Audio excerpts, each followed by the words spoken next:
There are fewer than 30 men in the world qualified to drive Formula One. A mere half dozen, perhaps, to win. At this moment, I'm inclined to think you're not one of them.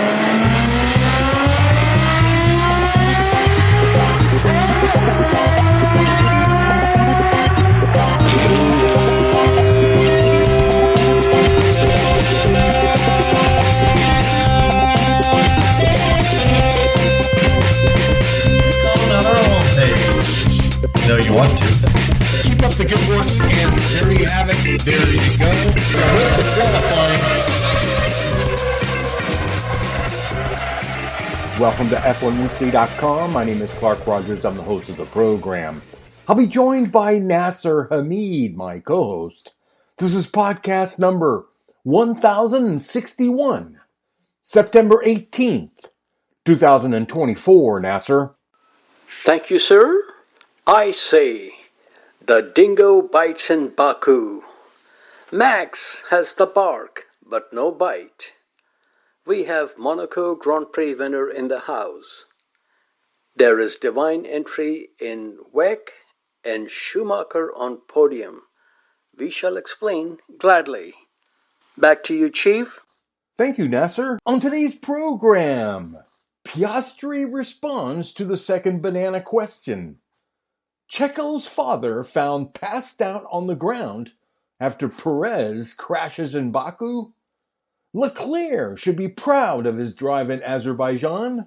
And Max seems to be completely losing interest. And this week's interview, we've got Riccardo Patrese from Imola Direct, of course, with Nasir Hamid. And I do need to remind everybody that yes, we do need your contributions to keep this program on the air. Just click on the Support F1 Weekly tab.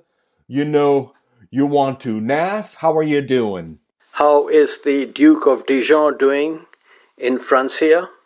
The Duke of Dijon is doing very well. Of course, I've crisscrossed France visiting my sister in the center, my sister-in-law in the north, and my brother, who lives in Aix-en-Provence, down in the south of France. And of course, after that, we went back Charente-Maritime to catch the cars going to Angoulême for the Circuit des Remparts, celebrating the 100th anniversary of the Type 35 Bugatti. So, very exciting indeed. I am still chillaxing in Frederick, MD, and returning to Tampa, FLA on Sunday. And it's getting a little doomy, gloomy weather in MD because we are heading towards October. So I am looking forward to the Florida sunshine and maybe the humidity, but that's another story. Where is Mr. Clark today, and where have you been in your Shangri-La lately? Well, I'm out in the country. Over in Juignac is where I hang out at my friend's house. And it's just absolutely lovely. The only thing you have to worry about is the tractors that come down the street occasionally. It's very much in the farmland kind of place, rolling hills. It's gorgeous. But I am off to the airport. The party is over, Nasir. We need to get back to work. I need to get this weekly podcast back to weekly as soon as possible. So that'll be happening in the next couple of weeks as we both return to normal. Gracias. The racing masses took to the streets in Baku. Alex Brundle described the circuit best. Half Monaco, half Monza. Formula One first came to the land of fire, as they call Azerbaijan, in 2017, and in the inaugural race in Baku, the winner was Honey Badger, everybody's favorite, the ever-smiling assassin. Surprisingly, coming into this year's race, the only two-time winner in Baku was Ombre, who is having a difficult time winning one race this season, Checo Perez. Red Bull and Mercedes were the only teams to win races in Baku. Then came the Aussie Torpedo on Sunday. Last four races in Baku had the same team and same driver on pole position, so Scuderia had to win after prancing to a very impressive victory on home soil, Parco Monza, or so they thought. But first, let's gallop through the quali. Shocker of Q1 was Lando Norris out in Q1. Miscommunication or whatever you call it, he paid the price. In Q2, Ollie Behrman almost made it to Q3. He was still faster than teammate Nico Hülkenberg. Charles Leclerc was fastest at the end of Q1. Shocker of Q2 was Colapinto, a positive shocker I should say, in 6th, ahead of teammate Alexander Albon in 10th. Both Williams in Q3 for the first time this season. Good evening, Mr. Logan Sargent. As proudly reported in the Argentine media, Colapinto is the first driver from his country to qualify in the top 10 for a Formula One race in 42 years. The last person to do so was Carlos Reutemann when he qualified 6th in the 1982 Brazilian Grand Prix, which turned out to be his final Formula One race because he walked away from Formula One. Machismo was 5th and his teammate, soon to be world champion in an Adrian Newey designed car, was only 10 places down in 15. So Pedro de la Rosa was right. Lance is waiting to unleash his immense talent. I can't wait.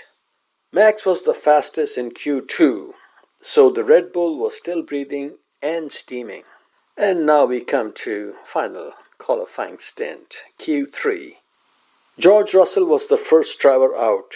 He, Max, Leclerc, and Piastri all topped the timing sheet in the early stages of Q3. With 5 minutes remaining, it was a red front row with Leclerc and Sainz, followed by Piastri, Russell, Perez, Max, LCH, Albon, Colapinto, and Machismo. Bizarre situation on Albon's car. In a rush to get the car out on the track, a cooling fan was left on the car. If it was removed by the marshals, he would have been disqualified for receiving outside assistance. Throwing the cooling fan from the car was much easier for Albon than pulling the car back into the pits, like Montoya many moons ago. Shocker of Q3 was Perez, out-qualifying Max for the first time this season. This movie by the Verstappen Orange Army is rated NA, not acceptable. Out front on the front row, it was prancing horse versus papaya, Leclerc taking pole position, number 26 of his career, with Piastri second. Carlito qualified third, so it was looking very good for Ferrari. GR finished 5th ahead of LCH in 7th. Colapinto in 9th was ahead of his teammate Albon in 10th. Let's hope they are no longer crying for an Argentine driver, I should say, in Formula One. Seats are limited in 2025, so the message to Colapinto is andale, andale in the remaining races. Your thoughts on qualifying, senor? Well, Leclerc is obviously the king of this extremely fast track. I love this track. Average speed, 132 miles per hour, which is amazing. And Leclerc is fast, and it shows that the Ferrari is a competitive car. Lewis Hamilton should be happy watching this. But really, for me, the guy is Piastri. Knowing that his teammate was down, put it on the front row, and it was exciting. Max and Red Bull, Perez out qualifying Max. Max is not interested. When he's not dominating, he's thinking about Kelly Piquet. Anyway, interesting qualifying, and of course Lewis Hamilton starting in the pits because he had to take a new motor. Interesting, but what a fast track. I love this track, and you just felt it. And Leclerc is impressive. You got to give it to Leclerc. He's really cut out all the mistakes he used to make early on in his career. Now we come to the race. Baku has provided some bizarre moments over the years, like Lance Stroll taking his first podium in Formula One. running of the bulls into each other, which left the honey badger with a sour taste about the team's infatuation with their love child. And that famous photo of Max kicking the Pirelli tire after it done blowed up when he had a big lead in the race. So this year, all eyes and hopes were riding on Charles Leclerc. He was starting from his fourth consecutive pole position in Baku, plus he was coming from a high of winning in Parco, Monza. He made a good clean start and was out of the DRS zone of Piastri shortly after the start of the race. By lap 10 of 51, Leclerc was almost 3 seconds ahead of Aussie mate. Perez was third ahead of the second Ferrari of Carlito. Max was fifth and not making any inroads into Sainz Jr. I guess that is the sign of the times and state of the Red Bull package these days. Lewis and Ocon started from the pit lane. After a dozen laps, LCH was in 13th. Up front, Leclerc had a lead of almost 5 seconds over Piastri. So it was looking pretty good for 2 in a row for Scuderia Ferrari. Lap 13, Max came in for tire change after complaining, "I have no bite," and came out 10th. From the Why Am I Not Surprised folder, we have Yuki Tsunoda as the first DNF of the race. He suffered collateral damage on the opening lap from Lance Stroll. Make that another item from the Why Am I Not Surprised folder. Race leader Leclerc comes into the pits on lap 17, which puts his teammate Carlito in the lead. Leclerc and Piastri back in top two after Carlito comes for fresh rubber on the following lap. On lap 20, Piastri was within DRS zone of Leclerc, and going into turn 1, he says, "Have a fair dinkum day," to the Ferrari driver. This race was coming alive as Checo was within the DRS zone of Leclerc. Among other heavy hitters, Max was 7th and Alonso 9th. Hamilton was 15th and putting pressure on fellow Brit Ollie Bearman in a Haas. How things have changed for once mighty Silver Arrows. Apart from Bearman, honorable mention must also be made of Colapinto. He was hanging in there pretty cool in 10th. As they say, Mr. Rogers, to finish first, you first have to finish, and I think on that count, both Bearman and Colapinto are doing very good in the early phases of their Formula One career. But I have a question for you, sir. As you are sipping pastis in Provence, if Mick Schumacher or Logan Sargent were in this race, do you think they would have seen the checkered flag or gone into the wall of voodoo? What say you? It's funny because I was thinking of the exact same thing, and those poor Williams mechanics. And I believe in the end, Vols, whatever you call them, probably told the mechanics to vote for a new driver because, yeah, I mean, Mick Schumacher would have been another Logan Sargent. Not only that, but the sacking of Logan Sargent has picked up this team. All of a sudden, everybody is now turned the page and are performing at a really high level. I mean, they're in Q3. That is pretty effing awesome. And the mechanics at a regular day, not working overtime.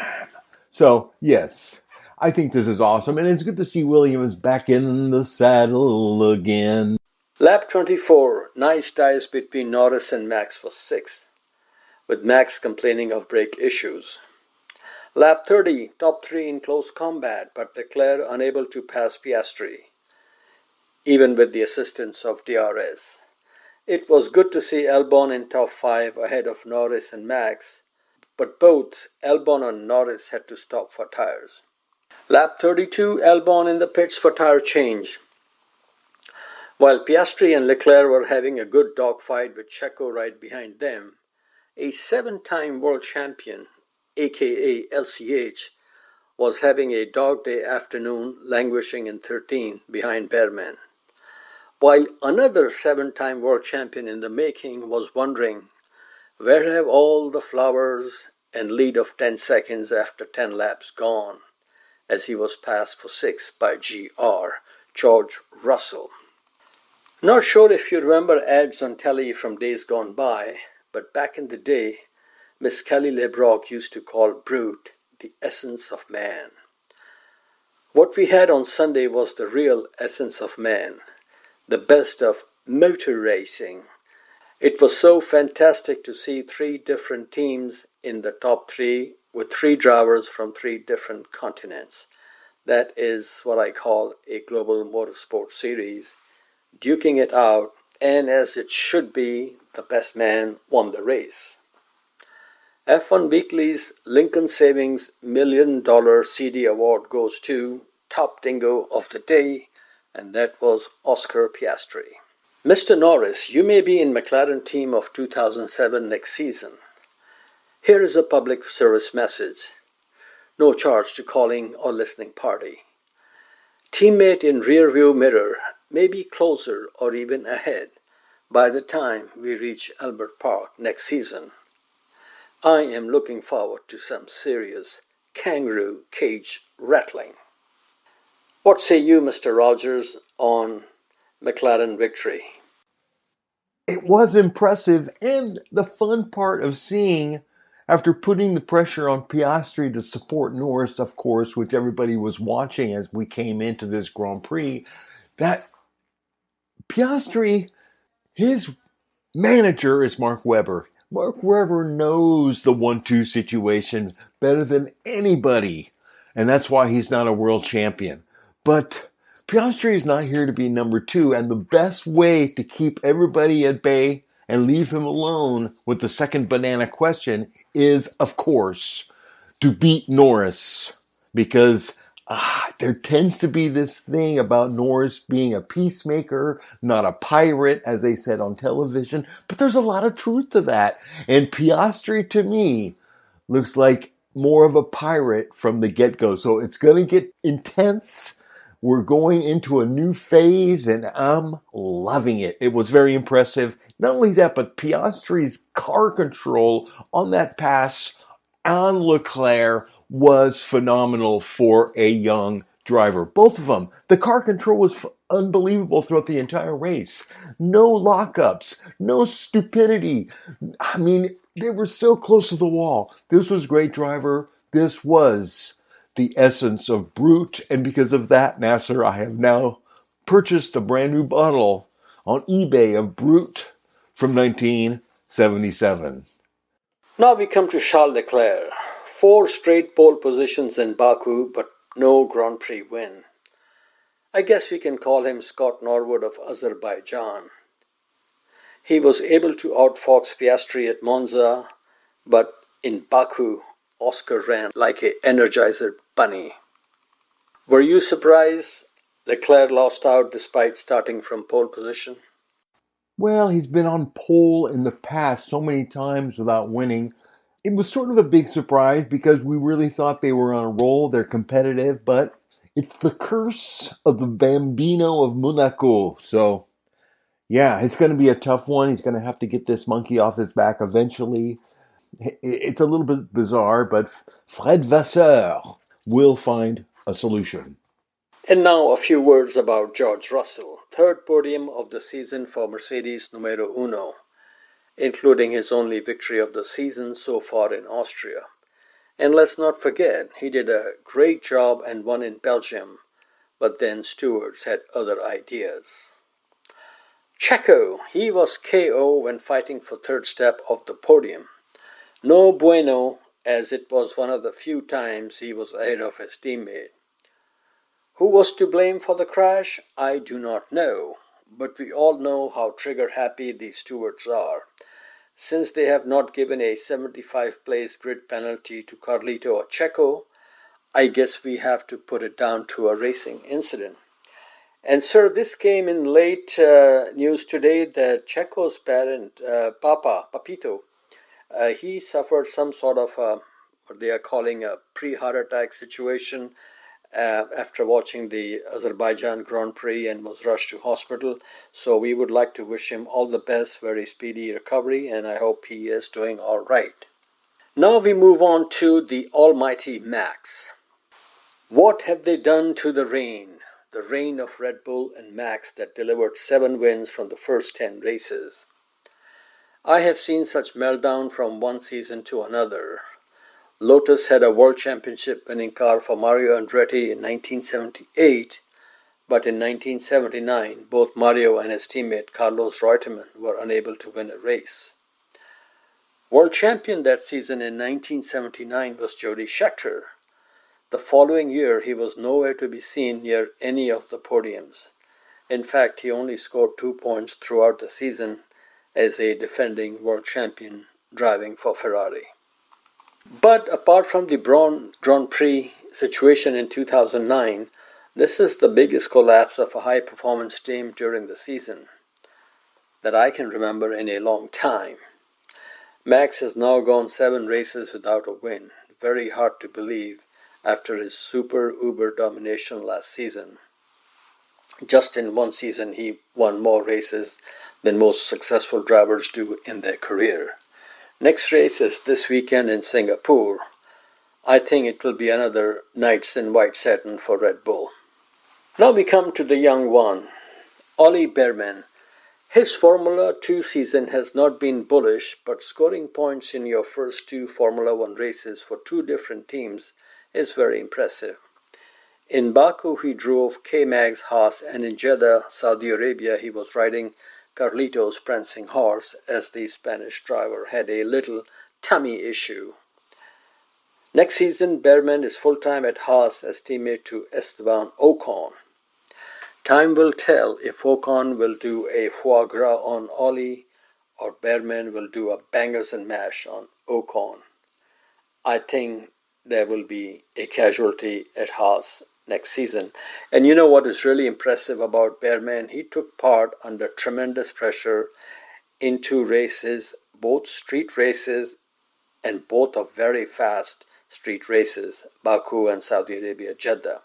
And to get in the points, not crumble under pressure, I think it's very, very impressive.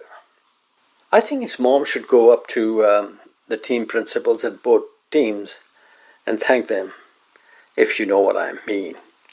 Okay, sir, now we are going to talk about Nico Hülkenberg. He set a new track record. Not sure if he wants it, but he has it.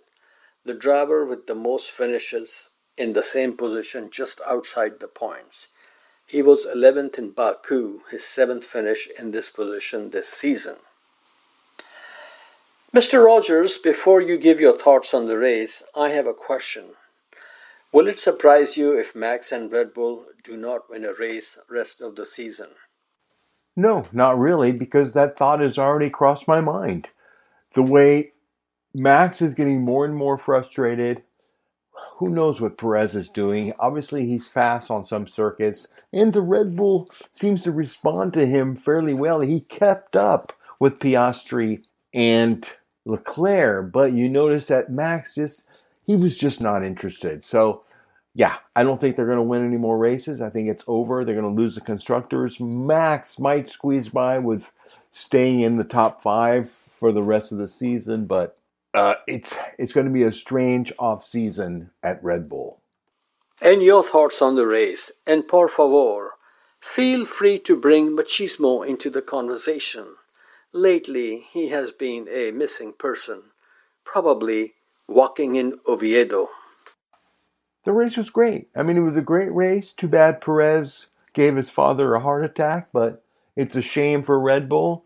Now we know McLaren may win the Constructors' Championship the first time in 26 years, so things are changing.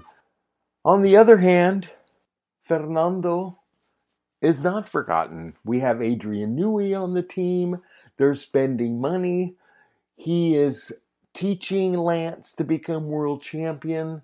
It'll be interesting to see what 2026 looks like because, Fernando, with Flavio hanging out all the time now, it's very possible that he could be there in 2027 to reap the fruit of Mr. Newey's labor. This Sunday, we will have Singapore Airlines Singapore Grand Prix. With no wins by Max in the last 7 races, I hate to say this, but I think the trend will continue in Marina Bay Circuit.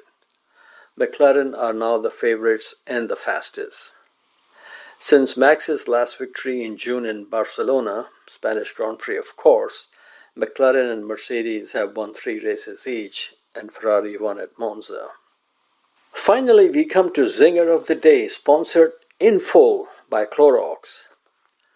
Are you expecting any surprises in Singapore? Like the walls closing in on McLaren and Mercedes, and out of nowhere, Aston Martin wins the Grand Prix with car number 14. Who could that be? Well, Nasir, Fernando has nothing to do with that. He was just there doing an outstanding job, of course. Briatore has paid his dues. So why can't we just be more a loving and wonderful people? So no. Nothing of that kind is going to happen. But Aston Martin should hopefully pick up the pace a little bit towards the end of the season, being completely motivated now with Adrian Newey coming on board.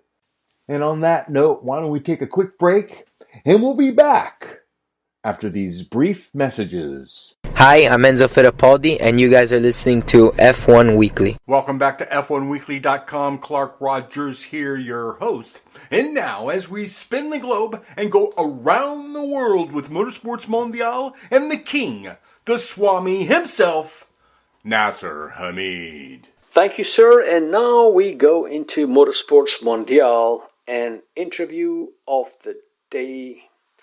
For that, we go to Imola. 2 weeks ago, I was there and had the opportunity to meet and have a chat with one of my very favorite racing drivers from the mid to late 70s, and I followed his career with a lot of interest, Signor Riccardo Patrese. He comes from Padova, northern Italy, which is also known as Padua for English-speaking folks.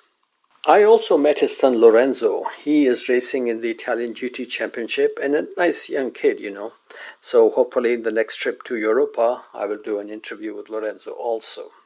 So let's listen to a gentleman who was teammate to Michael Schumacher and Nigel Mansell and had a wonderful long career in Formula One for many years. My thanks to Riccardo for his time, and hopefully F1 Weekly Familia members enjoy this conversation. The conversation starts with him talking about his son. Mainly he's doing the Fanatec GT World Challenge, where he's competing very well. He won already in the Gold Class 3 races, so he's very young, but fortunately he's working well and he's growing up his maturity very well, and I hope that one day he can be a professional driver of that category. Okay. In the last 57 years, you are one of only 2 Italian drivers to have won a Formula One race on home soil. Do you remember the feelings you had on the last lap of the 1990 San Marino Grand Prix and on the podium? Well, that was very fine, very good, because also it was a long time that I didn't win a Grand Prix. Also here in Imola was a special taste, because in '83 I lost the Grand Prix Naco Minerali. So at the end, to be able to win in this Grand Prix that I consider my own Grand Prix was very nice. As a young boy, you were good in several sports. What got you hooked up in racing? Was there any interest in the family in motorsport? Especially in the family, and this is because I came close to motorsport, because in my mind when I was a child there was not the idea to be a racing driver, but maybe probably very competitive in all the activities I was doing, that's for sure. But the fact that we're talking about motor racing probably gave me the passion. Then I went on for my career. Now, did you push Lorenzo to go into racing, or did he push you to put him in racing? He pushed me to put him racing. Really, when he asked, I said no. Okay, then I said okay, try a little bit of karting, but I was sure that he couldn't manage because he started very late, 11, that his colleagues, they were already doing karting since they were 7 years old. So because of that, I thought that he had a lot of problems, but really he went up very quickly, and I have to say that one day I couldn't say anymore, no, you cannot do this, because the results they were good, so I couldn't say no anymore. So it went on, and I have to say that we chose the GT and maybe one day the prototypes career, because it's a more concrete possibility to be a professional driver. To dream to go to Formula One now is very, very difficult, and it looks like a travel to go to Mars. Exactly. Okay, Estoril 1974, you won the karting world championship over Eddie Cheever and Francois Goldstein. Can you tell us about how important this victory was for you so early in your career? Well, it's still one of my really preferred victory. The World Championship of '74 is something that is in my mind with a fantastic memory, and it was very important because it opened the door to go to Formula Italia, and then Formula 3 the year after, and I found myself very quickly in Formula 1. And I think the push for all this success was the win in Estoril of the '74 championship. This I find very interesting. You learned the full Nürburgring circuit by walking the Nordschleife. How long it took to do that? 8 hours and a half. Yeah, it was a long track walk. Why did you walk and not drive? Because we couldn't drive because the circuit was closed, so instead of to do nothing that day, we decided to have a little bit of walking, but not all the track. Suddenly we found ourselves maybe far away from the start, so we said keep going. At the end we were on the opposite side. At the end we had to finish the lap, and so I managed 8 hours and a half track. And the worst part was the last section, that is 4 kilometers, 5 kilometers straight, nothing really to see, but just to walk to finish the day, and it was really a bit boring. But anyway, it was clear that after a very short time I could go quick in the circuit, and I knew the layout very well. Great. And this helped you to win the Formula 3 championships. What were the highs and lows of the season that you remember now? Formula 3 was very high because we won the championship. It was a very hard championship to win because I was a rookie. We had Connie Anderson that was really a tough competitor, the Swedish. Mm-hmm. And I think it was a Grand Prix lottery in Monza. Monza was really an important win, I think, of that championship. So at the end, that is, I think, the win most important and most, let's say, that I remember with most pleasure. Okay. You won the Macau Grand Prix 2 years in a row. Your impression of that race and track, and how does that track compare to, let's say, Monte Carlo? It's more complicated than Monte Carlo, I think, Macau, because it is much more narrow in the top part. There is a very tight hairpin, very quick section. I think the pleasure to win Macau Grand Prix twice in a row, I think it was fantastic, and I remember really with a lot of fun with my team manager Paul Owens, and also the owner of the team, Bob Harper. We had a fantastic time together, and it was very nice for him to win that Grand Prix, because he was fighting always against Eddie Hip. That was and in the first one in '77, he was racing for Bob Harper, and for Teddy Hip, Alan Jones was there. That we were teammates in Shadow, so there was a lot of rivalry, but nice atmosphere, definitely. There was a lot of courtroom drama at Shadows after Jackie Oliver started Arrows. Were you aware of relationship going downhill between Don Nichols and Jackie Oliver? Not much. I just arrived there. I knew that they were doing a new car, a new team for 77. I didn't know all the aggravation between them. Now, Don Nichols was quite a character. How did you find him? Fantastic. He was a fantastic character and very friendly. Thanks him that I could arrive in Formula One, because since then I stayed for 17 years. You know, this race I remember very well. You leading the South African Grand Prix in the Arrows F1 car. That had to be, you were young, I was young too. It had to be a great feeling, and then the car broke down. Did you cry? No, I didn't cry, but I was quite upset, but in a way also not shouting much, hoping that maybe I could have another chance. Unfortunately, I had to wait till Monaco 82 to win a Grand Prix, but you never know, because the car was very competitive, but at the end it's better to win when you have the occasion, not to wait for another one. Now, another race I remember very well, Anderstorp 1978 Swedish Grand Prix. I remember reading about the race that Ronnie Peterson did not want to shake your hands, and he was quoted as saying, "You do this in Formula 2, not F1, because your car was very wide." Did Ronnie say anything to you after the race? No, Ronnie shook my hand. He didn't say anything. He was, of course, upset a little bit because he lost a second place and maybe my car was very wide. But he was quite fair. He didn't say much. I think the other drivers that were doing all the polemics, Niki Lauda, James Hunt, and then Watkins Glen. It was also Mario Andretti, Jody Scheckter, and Fittipaldi. But Ronnie was the most calm one of the drivers in that period. Yeah, I remember the situation at Watkins Glen very well. Your first victory, like you said, Monaco 1982. Came in bizarre circumstances. You did not even know you had won the race. What went through your mind after you spun your Brabham? I spun, and of course I didn't know that I won the Grand Prix, and it was a surprise when I came to the podium of the Prince Ranieri. And I have to say that it's not that I robbed anybody, because I was second to Alan Prost that crashed. So I was very competitive that weekend. So at the end I won the Grand Prix, even if there was a lot of lottery at the end, so it was nice. Okay. On the cool-down lap, you gave a ride to another driver who should have won the race. You have to go? Yes, there is the race, sorry, but in 3 minutes the race is starting. Okay. You said 10 minutes? It's 9 minutes. Okay. One last. If you start like this and you go to 1993, we finish tomorrow. Yeah, okay. On the cool-down lap, you gave a ride to another driver who should have won the race. Can you tell us why Didio Pironi was banging on your helmet? Because I forgot that I had on my side pods and I was going too quick, so I was not very happy about the feeling I was providing to him. Riccardo, thanks for joining F1Weekly.com. We have more in the Baku goodie bag. Formula 2 action. The season is winding down. Saturday we had the sprint race. Mark Knopfler had a song called Postcard from Paraguay. Formula 2 now has a winner from that Latin nation.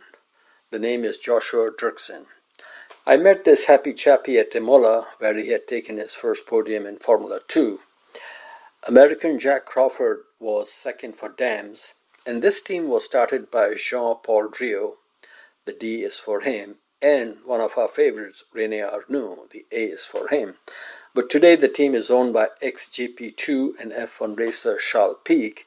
Actually, the team is known as Dams Lucas Team. And Lucas Oil is, of course, a US-based company getting involved in motor racing very actively. And they also have a pretty nice racing school where Mr. Montoya's younger brother, Federico, is one of the instructors.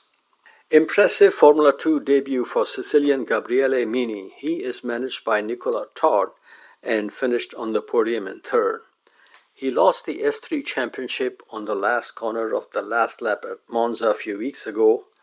Moa was there to witness this incredible torpedo from his paisan, Leonardo Fornaroli, who took the title without a single race win. Now we come to the feature race, the main show for Formula 2. Dutch treat as Richard Verschoor wins on Sunday.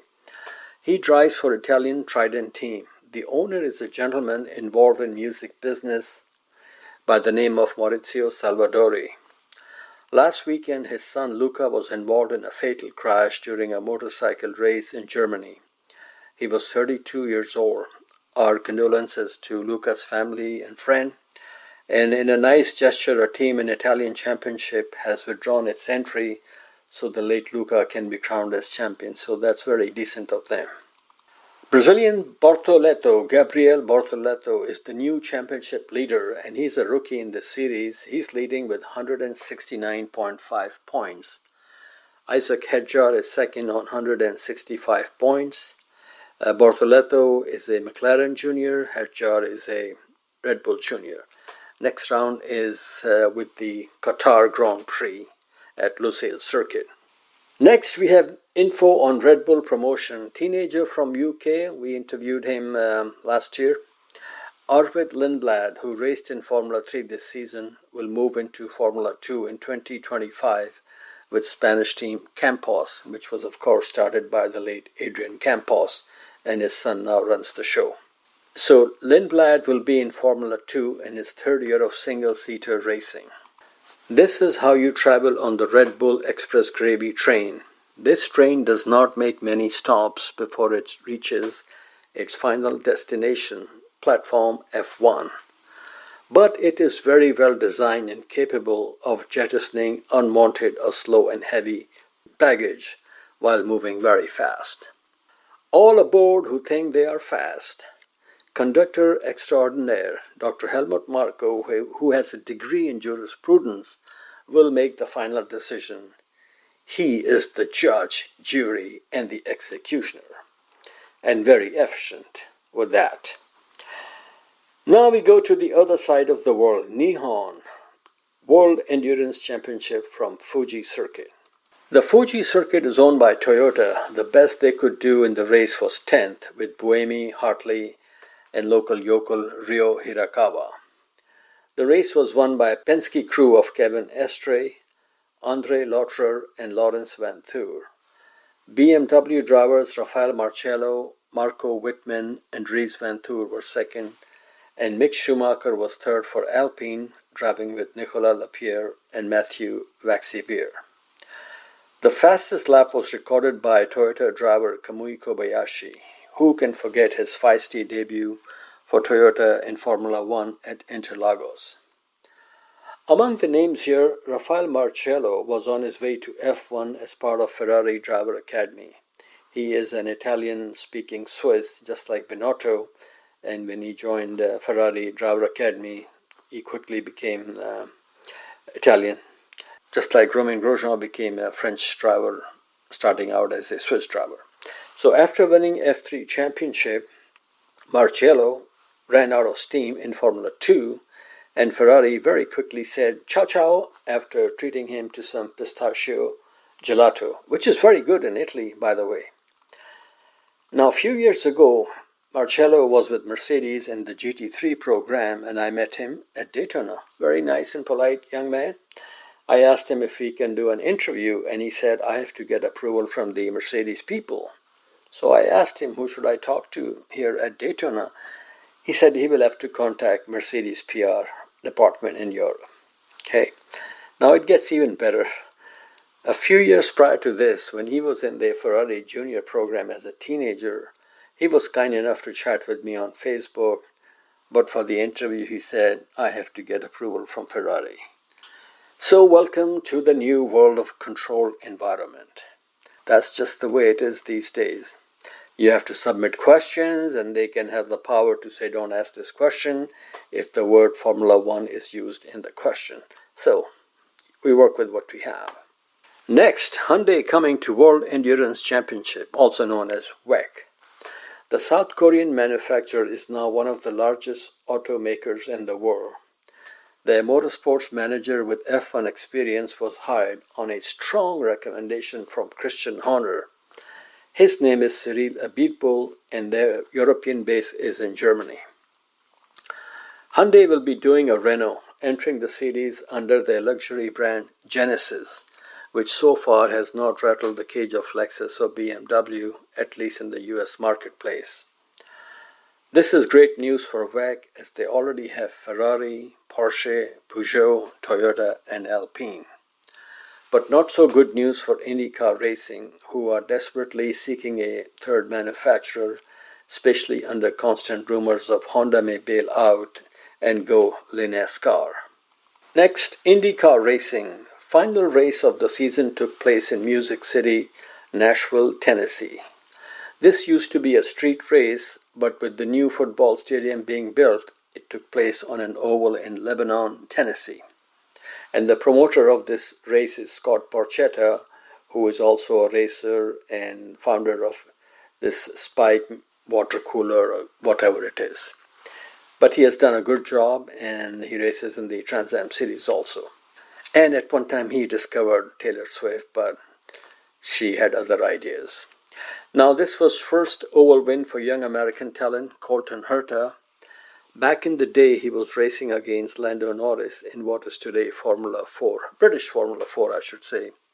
Survey says Colton won 3 races and Lando Norris won 8 races, and with it, the championship.